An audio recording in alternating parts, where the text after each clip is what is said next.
നമസ്കാരം. American president Donald ട്രംപിന്റെ വിരട്ടലിന് ഇന്ത്യയുടെ ചുട്ട മറുപടി. വിരട്ടൽ ഏൽക്കില്ല എന്ന് മനസ്സിലായതോടുകൂടി വാലും ചുരുട്ടി മാളത്തിൽ ഒളിച്ചിരിക്കുകയാണ് ഡൊണാൾഡ് ട്രംപ്. സാക്ഷാൽ അമേരിക്കൻ പ്രസിഡന്റ് ഡൊണാൾഡ് ട്രംപ്. കഴിഞ്ഞ ദിവസമാണ് ഇന്ത്യക്ക് നേരെ വലിയ ഭീഷണിയുമായി ട്രംപ് രംഗത്ത് വന്നത്. അമേരിക്കയുമായുള്ള എണ്ണ കരാർ, അമേരിക്കയുമായുള്ള എണ്ണ വ്യാപാരം 24 മണിക്കൂറിനുള്ളിൽ നിർത്തണം, ഇല്ലെങ്കിൽ അടുത്ത 24 മണിക്കൂറിനുള്ളിൽ അധിക തീരുവ ഇന്ത്യയിൽ നിന്നുള്ള ഇറക്കുമതിക്ക് ഏർപ്പെടുത്തുമെന്നായിരുന്നു ട്രംപിന്റെ ഭീഷണി. എന്നാൽ ഇന്ത്യ അക്കമിട്ട് തന്നെ ഇതിന് മറുപടി പറഞ്ഞു. ഇന്ത്യ മാത്രമല്ല റഷ്യയുമായി വ്യാപാര ബന്ധത്തിൽ ഏർപ്പെട്ടിരിക്കുന്നത്. അമേരിക്ക റഷ്യയിൽ നിന്ന് രാസവളങ്ങൾ അടക്കമുള്ള വസ്തുക്കൾ ഇറക്കുമതി ചെയ്യുന്നു, മറ്റ് അസംസ്കൃത വസ്തുക്കൾ ഇറക്കുമതി ചെയ്യുന്നു, ഇവിക്ക് ആവശ്യമായ അസംസ്കൃത വസ്തുക്കൾ ഇറക്കുമതി ചെയ്യുന്നു. അമേരിക്കയും യൂറോപ്യൻ യൂണിയനുമാണ് ഇന്ത്യയെക്കാൾ ഏറ്റവും അധികം വ്യാപാര കരാർ റഷ്യയുമായി ഏർപ്പെട്ടിരിക്കുന്നത്. അങ്ങനെ അമേരിക്കയും യൂറോപ്യൻ യൂണിയനും ഒക്കെ റഷ്യയുമായി വ്യാപാരം നടത്തുമ്പോൾ എന്തുകൊണ്ട് ഇന്ത്യക്ക് നടത്തിക്കൂടാ? ആദ്യം നിങ്ങളുടെ വ്യാപാരം നിർത്തൂ, റഷ്യയുമായി നിങ്ങളുടെ വ്യാപാര ബന്ധം നിർത്തൂ, വ്യാപാര സഹകരണം നിർത്തൂ, എന്നിട്ട് ഇന്ത്യയെ ഉപദേശിക്കാനും ഇന്ത്യയെ വിരട്ടാനും വന്നാൽ മതി. ഇതായിരുന്നു ഇന്ത്യയുടെ വിദേശകാര്യ മന്ത്രാലയം ട്രംപിന് നൽകിയ, അമേരിക്കയ്ക്ക് നൽകിയ ചുട്ട മറുപടി. ഇതിന് പിന്നാലെ റഷ്യയും രംഗത്ത് വന്നിരുന്നു.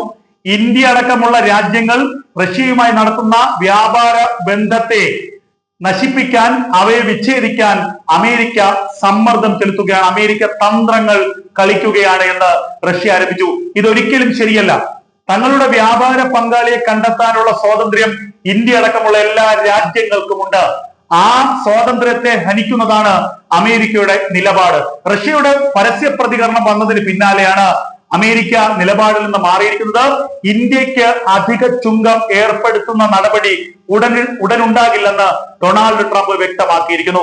ഇതിനിടയിൽ രസകരമായ മറ്റൊരു കാര്യം കൂടി ഉണ്ടായി. ബ്രസീൽ പ്രസിഡന്റിനെ അമേരിക്കൻ പ്രസിഡന്റ് ഡൊണാൾഡ് ട്രംപ് ക്ഷണിച്ചിരുന്നു. എന്നെ വേണമെങ്കിൽ ക്ഷണിച്ചോളൂ, ഞാൻ ബ്രസീലിലേക്ക് വരാം, നമുക്ക് ഇറക്കുമതി ചുങ്കം സംബന്ധിച്ച ചർച്ച നടത്താമെന്നായിരുന്നു ട്രംപ് പറഞ്ഞത്. എന്നാൽ ഇതിന് ബ്രസീൽ പ്രസിഡന്റ് ചുട്ട മറുപടി നൽകി. ട്രംപ് വരേണ്ടതില്ല, ഞാൻ വേണമെങ്കിൽ ഇന്ത്യയുടെ പ്രധാനമന്ത്രി നരേന്ദ്രമോദിയെ വിളിച്ചുകൊള്ളാം. ഇതും വളരെ വലിയ ഒരു നാണക്കേട് ഡൊണാൾഡ് ട്രംപിന് ഉണ്ടാക്കിയിട്ടുണ്ട്.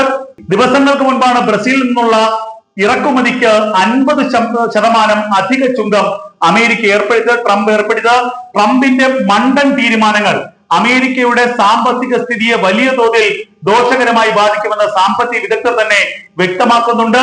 വീണ്ടും വിചാരമില്ലാതെ ഡൊണാൾഡ് ട്രംപ് എടുക്കുന്ന പല തീരുമാനങ്ങളും അത് അമേരിക്കയെ വർഷങ്ങൾ പിന്നോട്ടടിക്കുമെന്നാണ് അമേരിക്കയിലെ തന്നെ സാമ്പത്തിക ശാസ്ത്രജ്ഞന്മാർ ഇപ്പോൾ വ്യക്തമാക്കിയിട്ടുള്ളത്. എന്തായാലും ഇന്ത്യയെ വിരട്ടാൻ നോക്കിയ ഡൊണാൾഡ് ട്രംപിന് പണി പാളി എന്നുള്ളതാണ് ഏറ്റവും പ്രധാനപ്പെട്ട വിവരം. മോദി നെഞ്ചു വിരിച്ചു നിന്നതോടെ, മോദിയും വ്ളാഡിമിർ പുടിനും ഒന്നിച്ചതോടുകൂടി വാലും ചുരുട്ടി മാളത്തിൽ പോയി ഒളിക്കേണ്ട ഗതികേട് വന്നിരിക്കുന്നു അമേരിക്കയ്ക്ക്, ലോക പോലീസിന് എന്നതാണ് ഏറ്റവും പ്രധാനപ്പെട്ട അന്തർദേശീയ വാർത്ത.